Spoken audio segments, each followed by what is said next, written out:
Welcome to the Achieve Success Podcast. I'm your host, Nathaniel F. Holmes. Each week, I feature ordinary people who have accomplished great things. Tune in to get inspired and receive tips that'll help you reach your goals in business and life as you strive to become the best version of yourself and achieve success.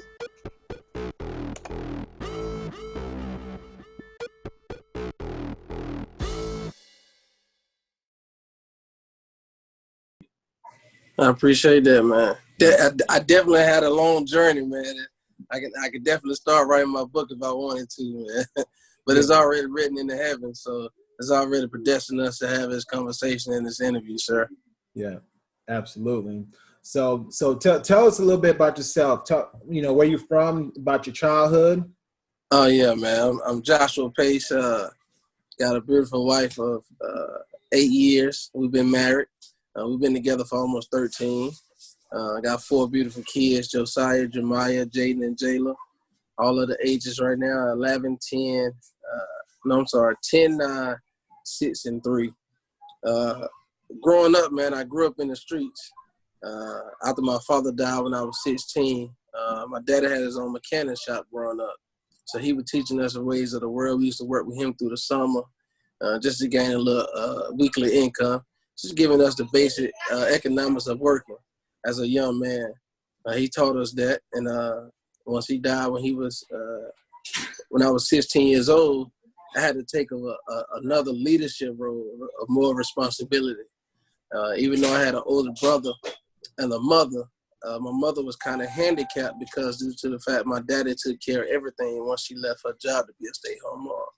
Mm-hmm. So once he passed, it was more like, what can we do now? So God gave me a different strength, man. I didn't know I had to be able to take care of my mother and my older brother growing up. So it was rough. A lot of people don't know, I started a men's meeting last year called Men Helping Men, due to the fact people do see my success now, but they don't know my backstory. Right. Man, I was evicted. Me and my family was evicted over 10, 15 times growing up after my daddy passed.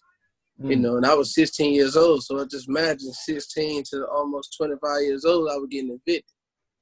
And I remember on my 21st birthday, man, I got evicted that morning on my 21st birthday. Wow. It was horrible. I just had moved my wife, which was my girlfriend at the time. She told me she was pregnant with my first son. The day she told me she was pregnant, the same day I told her she can no longer live away from me.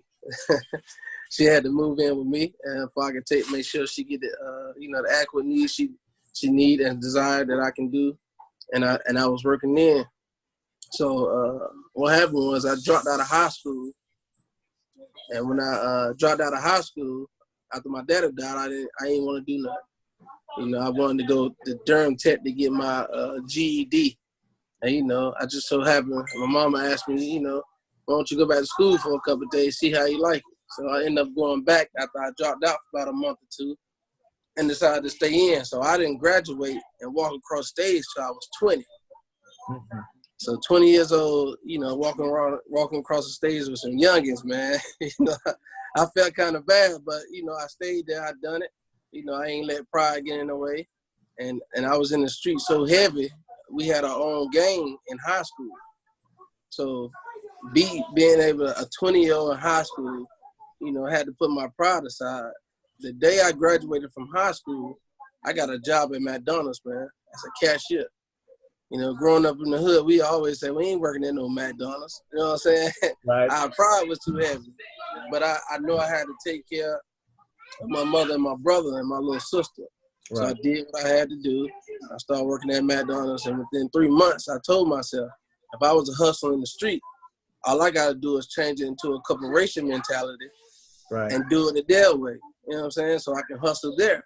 Right. And with that mentality, I got promoted within the first 3 months. Wow. From a cashier to a shift supervisor. And with that shift supervisor job, they told me I could be an assistant manager when the next store opened up. And then that store came open when in the 6 months it was being built on Avondale. That's when they changed it over. I was working at the one on all the way down Roxborough Road, but it was building a new Avondale McDonald's. So once that opened up, they promoted me to assistant manager, and I was there for 3 years. So after that journey at McDonald's, man, God blessed me to get a job at Rent-A-Center. I had moved careers, and when I got a job at Rent-A-Center, I did the same thing. I said, if I'm a hustle to be somebody at McDonald's, I know I can do it at Rent-A-Center. Right. But my mindset was so different due to the fact that I started at McDonald's.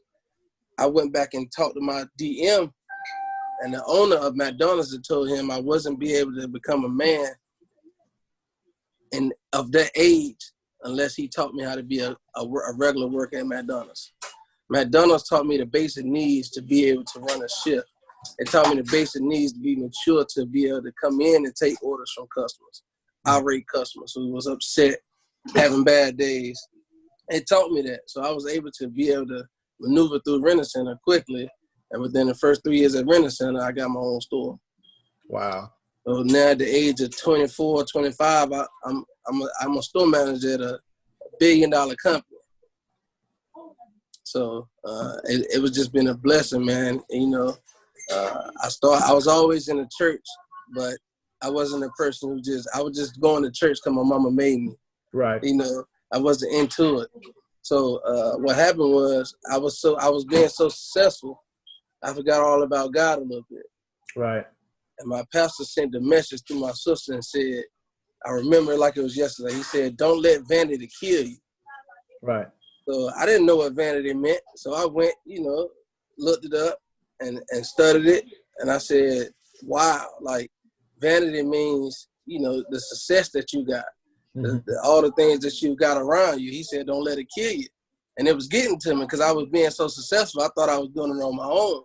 Right. But I forgot where I came from. God had gave me that blessing, the gift to be able to work in those areas, to do those things. So that's what happened. And I started back going to church after that, after he told me, don't let vanity kill you. Right. So I was in church for a year, 2 years strong, actually into the ministry. Then I became a deacon in training. Okay. So I did a year in deacon and trainingship. And after that, I became an ordained deacon, you know, doing the ministry for God and things of that nature.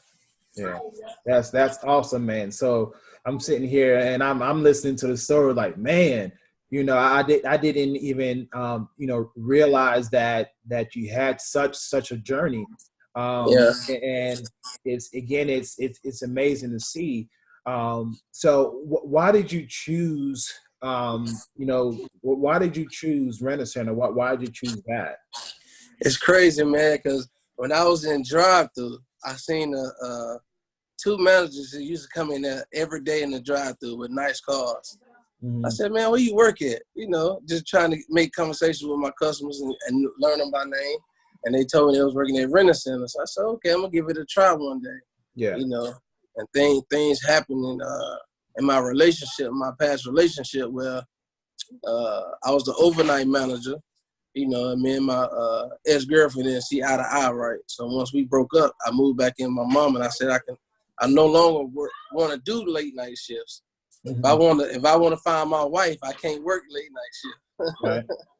So that was my idea. So I went to Rent-A-Center, and they hired me 2 weeks after that. Right. That's awesome. You know, that shows the power of having a vision or speaking something, because you said you talked to somebody, they told you what they were doing, and you say, you know what, I'm gonna do that one day. And everything and everyone that has ever achieved any measure of success, it all starts with a thought. Yes. So we see something, we vision something, and then we take action at some point. And it's absolutely amazing what happens when you start to take action towards that thing that you dream about. So whether it's God or whether, you know, some people call it the universe, but once you start taking that action, things start working in your favor. Yeah, absolutely.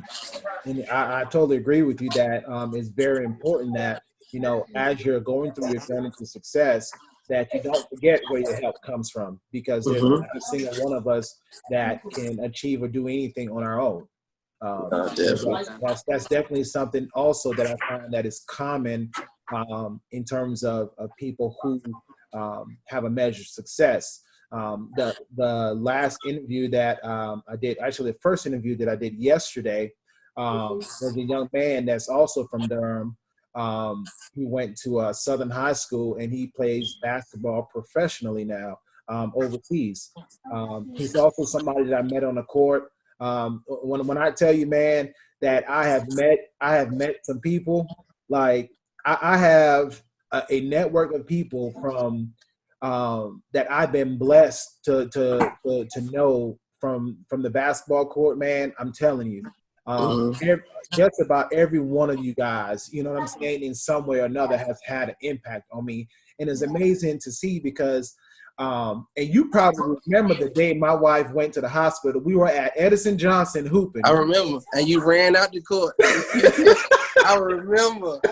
Everybody like, what's going on? But you took off. I remember. Yeah, you know. And it's amazing how those relationships over the years and over time, you know, have progressed. But you know, again, I just sit back and I look, like you just never know the greatness that's around you.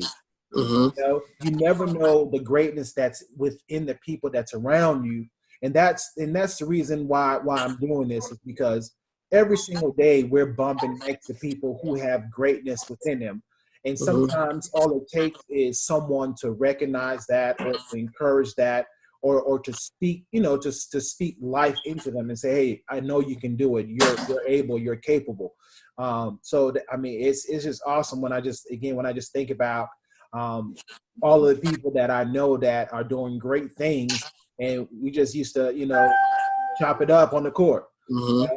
How did you get to where you are now in terms of this level of success? You started out when you went to Rent-A-Center. You didn't start out as a store manager. You know, you just went in probably as just a regular associate or something. Yeah, I was the lowest of the lowest when I got hired at Rent-A-Center. Yeah. So how did you go from being just a regular associate to being a store manager within what would you say, 3 years? 3 years. Yeah. How did you make that happen?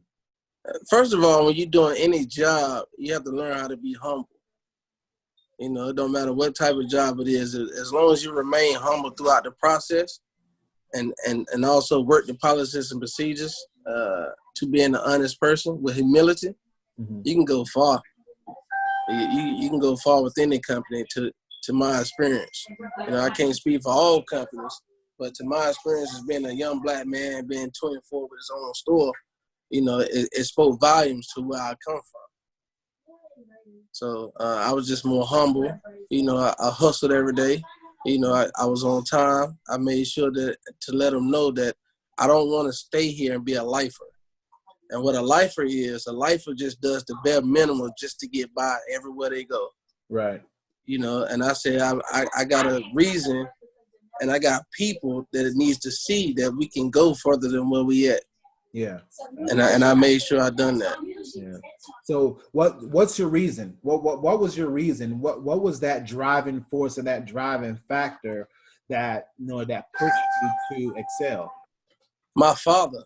Like I said, my father had his own mechanic shop, and I seen him work 15 hours out the day most days and get home late, leave early and get home late every single day.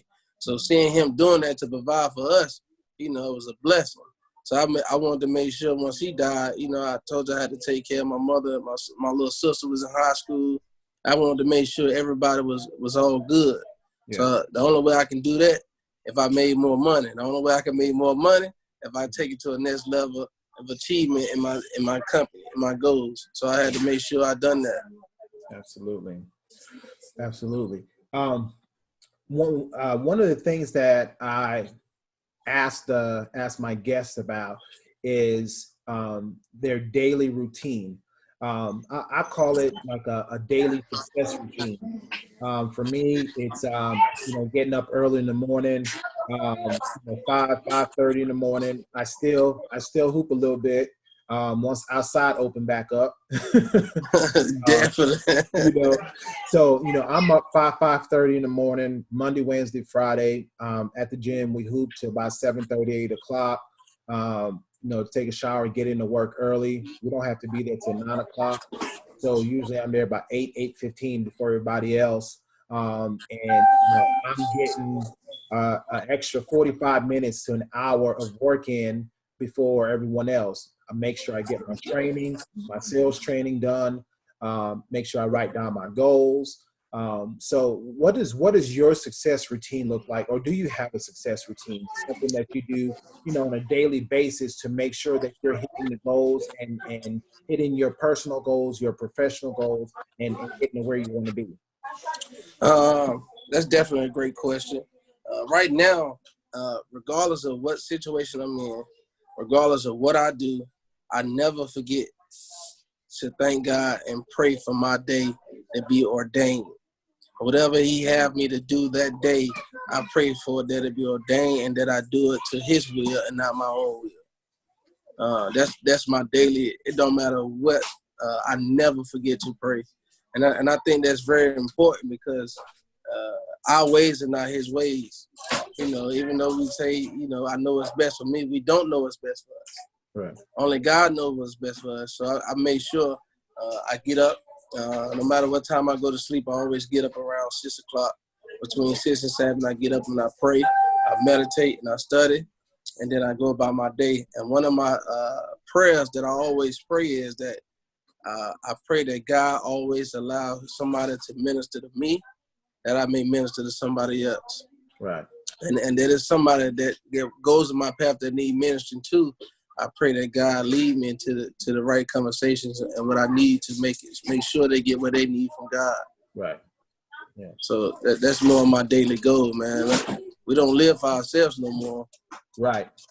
Indeed. I find that when you get to a certain level of achievement and accomplishment, things change. It definitely is. You go from being focused on just yourself to now being focused, and it's like your eyes are open, looking for those opportunities, like you said, that you can bless someone else, that you can minister to someone else, that you can help someone else along their path. And that's I think that's part of the beauty of this goal or this journey of success, is that as you start going along this thing, man, and things start happening good to you, it always happens. Like we start seeing the opportunities that exist for us to help other people. And it's absolutely amazing. If you could go back in time and give your younger self, some advice, what advice would you give to your younger self? Man, credit. Man, when I ain't had no kids and no wife, I was just blowing money, man. Just getting paid, going to go shop every time I get paid for a new car or new shoes. Just doing what I wanted to do, thinking I was old enough to be an adult. I'm getting paid now. I ain't got to ask my mom for nothing else. Right. I would tell my younger self to put the money aside and save. Mm-hmm. And that way you can build wealth. Yeah. Well, you just said it. I was going to ask, a lot of people say, yeah, put the money aside to save, but what are you saving for? What's your savings, what you're saving going? You just said it, to build wealth. I find that very many of us, once we start, and it's not to say that we're there yet or that, we've reached the top, but as we start growing, and start learning, the money aspect is something that I find people say a lot. Man, I wish I understood money at an earlier age. I wish I understood, how time can impact money. And I remember the days too where you want fresh. You got a new fresh outfit every weekend. What I'm saying? And for what though? Yeah. For what? When you can take that money and invest the money, it's not even necessarily just to say save it, but you can invest it in something that will help that money multiply rather than putting it into, an outfit is dead. Like it's not going to do anything else for you. So I can definitely understand that. Another question I like to ask is, what's a book or books that have been most influential to you in your journey to where you are now? First of all, the Bible. Living by the Bible, man, and study and meditate. When God give you revelation of what you read, it's a different scene, man, when you go into the heavens, man. And also basic economics. I got a mentor, man, who's a millionaire, and he seen how I was working so hard at Rent-A-Center, especially during the holidays. And he came in my store one day like, "Why you working so many hours?" I showed him a picture of my family, and he was like, "Man, that's a beautiful family. Ain't no need for you to be working so many hours, to be able to enjoy them and the things that you want for them." Right. He told me to read Basic Economics. And that book, man, kind of changed my life into thinking a little different. I wanted to invest more. I wanted to save more. I wanted to, spend less time at work to be with more of my family. Right. So if you ever get a chance, man, read Basic Economics. It's like $1 million man. It's like $1 million man mindset. It gives you a mindset of being, wanting to have more. Excellent. Now, what would you say has been your biggest challenge for you to get to the point that you are now? What's the thing that probably pains you the most in your journey to get to where you are now, and how did you overcome it? Myself, I would say, man, we are our own worst enemy sometimes, man. When we try to overcome obstacles on our own. It's been many times where I messed up on my own when God told me not to do something and I done it anyway. And it set me back a year or two. It set me back 6 months. Right. So overcoming that, and as well as overcoming my credit barriers. Like I said, when I was growing up, my name and my credit was used as a young boy. When I come of age, I got all these bills in my name and not understanding why. Right. Once I realized it was my parents, I couldn't go to tell them like, "Look, it wasn't me or my mom." Right. That was my dad. So I had to suck it up, man, and overcome it. I actually filed bankruptcy to do that. That's how I overcame a lot of obstacles in my life growing up. That's when I filed bankruptcy. I seen that it helped me. Right. A lot of people think bankruptcy is bad, depending on what it is. It's not that bad. Yeah. So that was my obstacle I had to overcome. Once I overcome that, and it all depends on what do you measure success to be. Absolutely. Success is different from every person. Yeah. So being successful, success means that, to me, means I get to lead somebody else into their purpose. That's success to me. I can have all the money in the world, and still not be happy, and still not, be able to do nothing. That's success by others telling you you're successful. Right. You gotta know that you're successful yourself, not just by what you have, but about what you do to help others to be successful and become like you. Right. That's very true. I say that success is subjective. It's based on individual's own perception of what that is. Like you said, someone may look at me and say, "Oh, you're successful," but somebody else may say, "Yeah, they're like, you ain't done nothing." But at the end of the day, neither of those two people's opinion about success matters. It's my opinion about success that matters.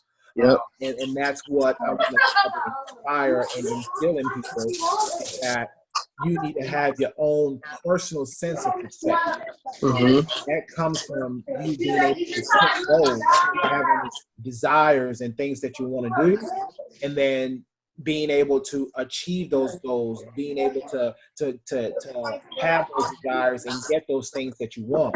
And really, that's the only measure of success that matters. is your own personal definition of success.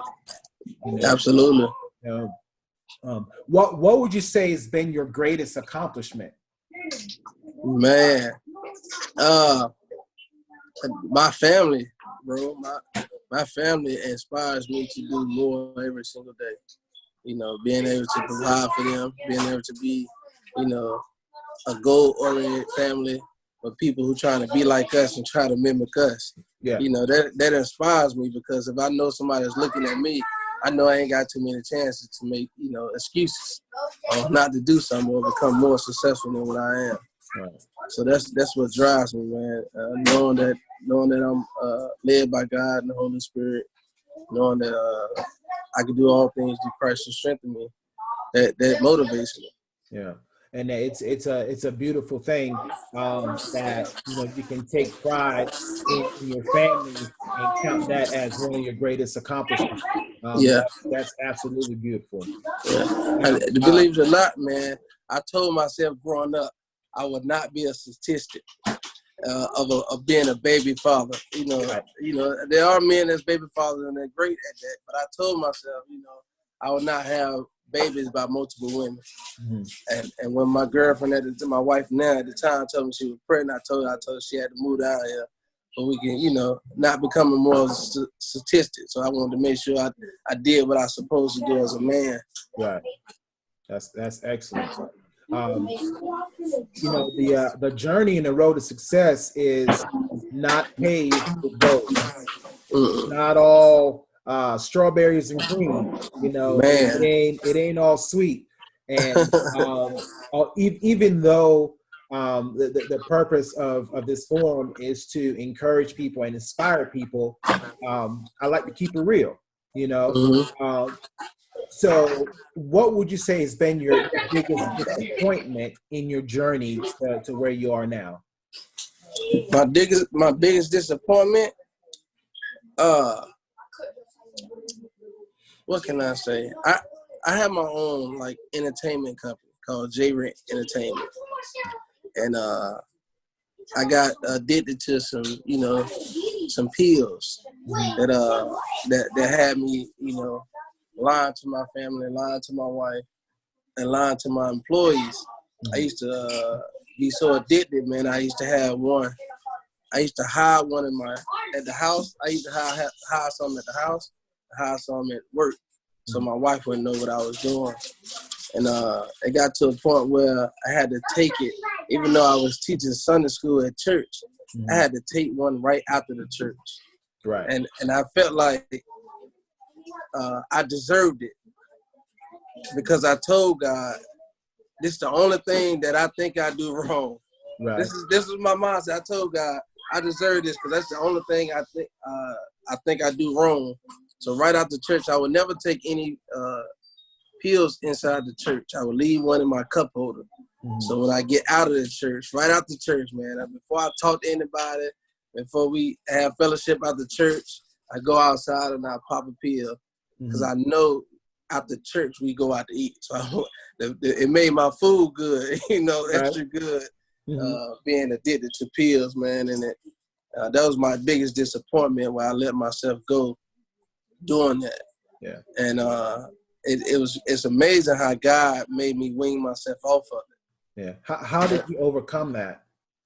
What happened was, my wife told me, she came to me, she called me and she said, I want you to quit. I do not like this. So I told everybody I quit. I even got a couple people onto it. I told everybody I quit. I don't want to sell them no more. I don't want to do them no more. I'm done, because my wife was disappointed at me. So it made me feel kind of bad.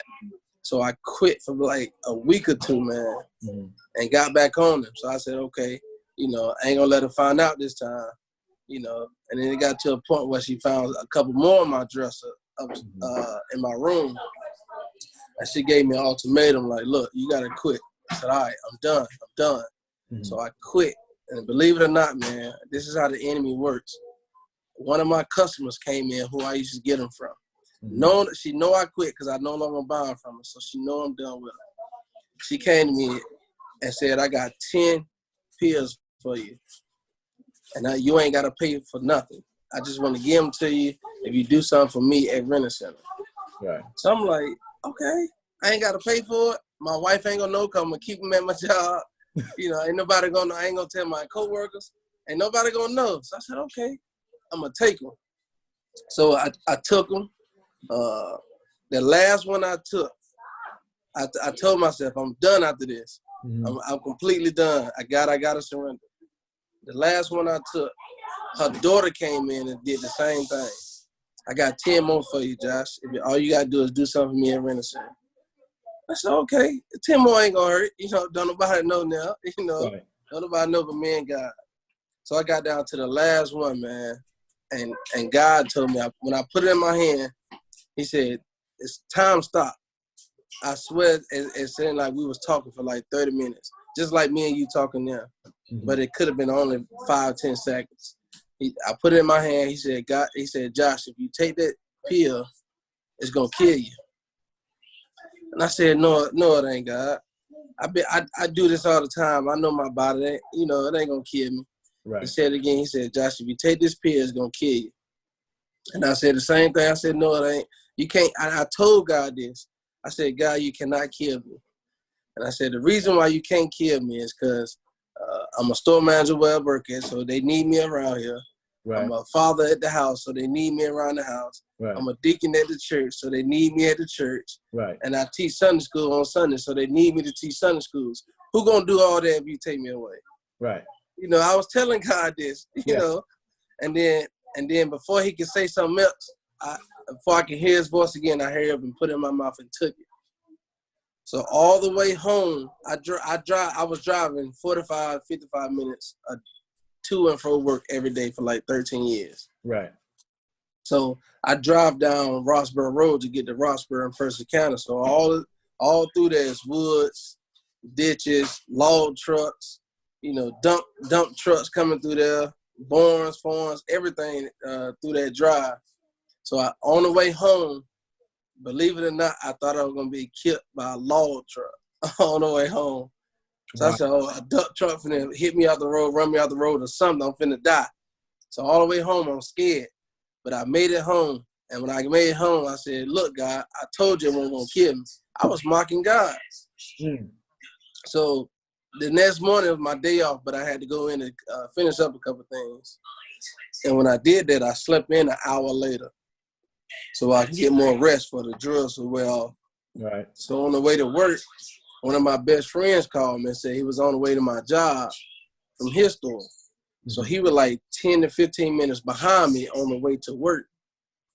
So I forgot all about what God said about it was going to kill me. So on the way to work, I remember I was listening to Wayne, the Carter. Wayne album just had dropped, and I said, I got to hear it on the way to work. I had my Bluetooth going and all.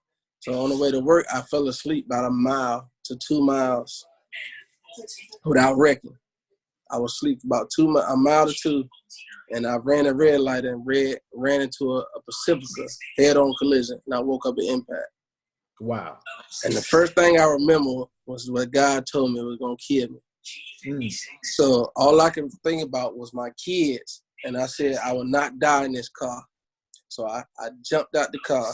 I pulled up on the steering wheel. My head and chest hit the steering wheel, so my head is bleeding. My chest hurt. I can barely breathe.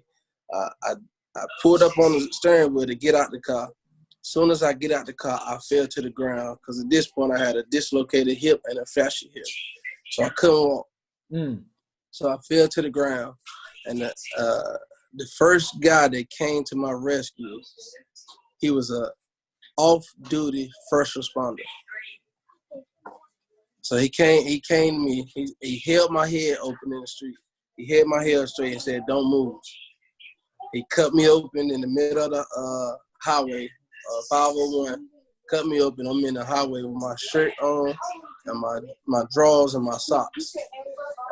My best friend who was on the way to my job seen my car. He said he seen me on the ground, so he thought I was dead. So all he did was stop and cry and was crying. So when he seen me sitting up, he got my phone, called my wife and my mother, told them what was going on. So at this point, I'm thinking I'm finna die in the middle of the street. Ambulance come. They put me on the stretcher. My hip is hurting worse now. but my chest is starting to hurt more. And we get in the ambulance. The lady said, put your foot on my hip and press down for your hip to be all right. You know, and I was telling her, don't worry about my hip. I can't breathe. Right. You know, my chest is hurting now. I can barely breathe. And she was like, don't worry about it. We're going to get you to the hospital. And she was nonchalant about my chest. She was just worrying about my hip. Right. I guess because she seen my hip messed up. But my chest was hurting. And I made it to the hospital, man. And all I remember was God said it was going to kill me. So I'm thinking about, I had 3 boys at the time. I said, who going to raise my boys? It's going to be another man going to have to raise my men because I was disobedient. Mm. So when my pastor came in, one of my brothers in Christ came in and prayed. I had to sign a waiver that I had to go under anesthesia. And when you go under anesthesia, you have to sign a waiver stating that you might not wake up from this. Right. So if I didn't get in the car wreck, now I'm thinking I'm finna die doing surgery. So it's all that's going through my mind, you know, right. when the enemy trying to play a trick on me, well, you know, I'm going to die today. So they came in and prayed and everything. So when I went under, I can remember my eyes being closed, but I can see, you know how you get dizzy and you can see the little lights ringing around? Right. That's what I seen when my eyes were closed. But I was under the needle. And I can remember me worshiping God in the midst of that with the lights turning on. I was worshiping God. Right. So when I woke up by my surgery, the nurse said, are you okay? I said, I'm all right. Was I too loud? And she's like, what do you mean was you too loud? I said, I felt like I was loud. She's like, what you mean you was loud? You was asleep. I said, so you didn't hear me praising God?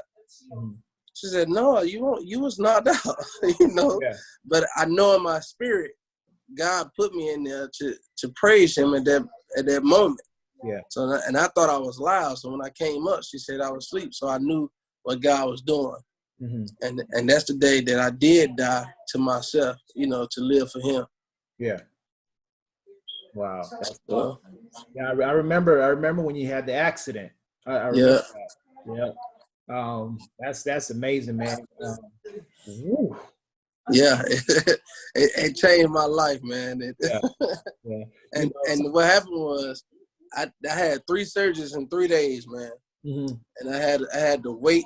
I thought I wasn't gonna ever walk right again. I had to wait on my knees to pull my leg back down for it to be the same length as my other leg. Right. So I thought I was gonna walk for a limp for the rest of my life. And the same medicine that I was on that I was addicted to, right. That's the same medicine they gave me when I got out of the hospital to use. Right. And I refused to get back addicted once God told me to stop. So my first 7 days out of the hospital, I was confined to a bed. Recliner for 6 months. I couldn't walk upstairs. I couldn't use the bathroom by myself. I couldn't put on my socks, none of that. I was confined to a recliner.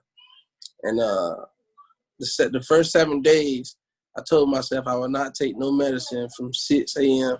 to 6 p.m. to wean my own self off of it. Right. Because I know the enemy was trying to get me back to there. Right. You know, and to do that. So I weaned myself off. If I was in pain, I took it.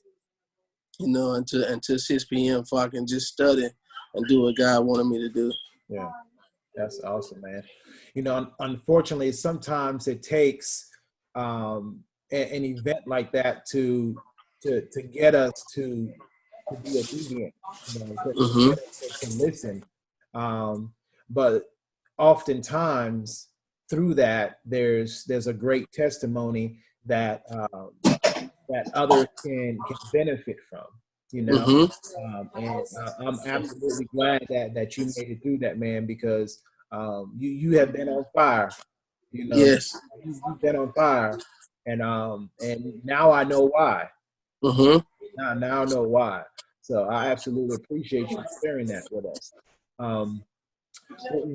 What do you enjoy most about where you are now in life?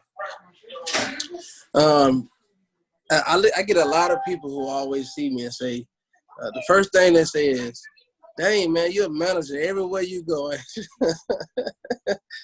and that's right. I was a manager at McDonald's. I was a manager at Rent-A-Center. Now I'm a store manager of a financial institution, you know. And I tell them, I take pride seriously, but I don't let it become me, if that makes sense. I got something to prove because I was told that I won't be nothing. Right. Dropping out of high school, being with the gangs. I was in so many gangs in high school, man. I was targeted. Well, I was getting suspended for 5 days for laughing. Mm-hmm.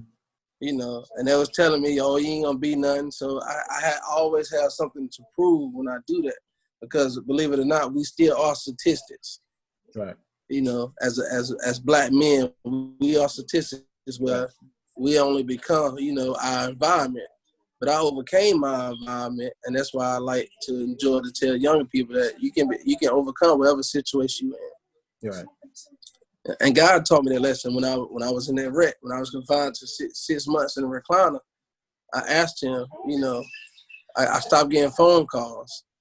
My phone stopped ringing for drugs, or rather somebody want to have a conversation or to go party when I couldn't do it. So I thought I was losing friends, and I asked God, why, I don't have no friends. And he came to me in a vision once again and told me, your friends weren't really your friends. Right. You didn't really have friends to begin with. Yeah. So I left it alone. I left it alone for a couple of days, but it came back and dawned on me, like, what do you mean by that? I know my friends went out to, kill me. I know they went out to rob me. What do you mean they weren't really my friends? I wanted to go deep into that revelation that he wanted to give me. Mm-hmm. So he came to me again when I asked him. He said, anybody that allow you for you to do wrong and they know it's wrong and don't say and tell you that it's wrong, right? That's an enemy. That's more of an enemy than a friend. Right.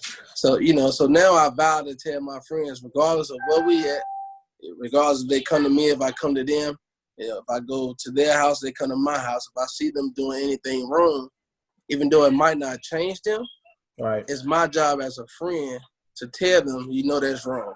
Right. You're not supposed to be doing that. That way at the end of the day. I know exactly what you mean. I know exactly what you mean. If you're doing wrong and they're not checking you on it, they're not really your friend. And a lot of times they're only there because they're benefiting some way, somehow. Mm-hmm. That's the reason they're there. Yeah. So who is someone that you admire? Who do you admire most and why? Once again, my father and my pastor, my bishop.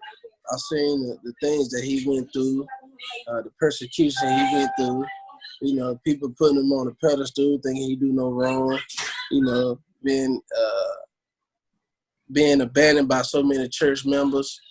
You know what I'm saying? And to stay obedient to what God was doing in his life, it speaks volumes to to where I feel like it inspires me.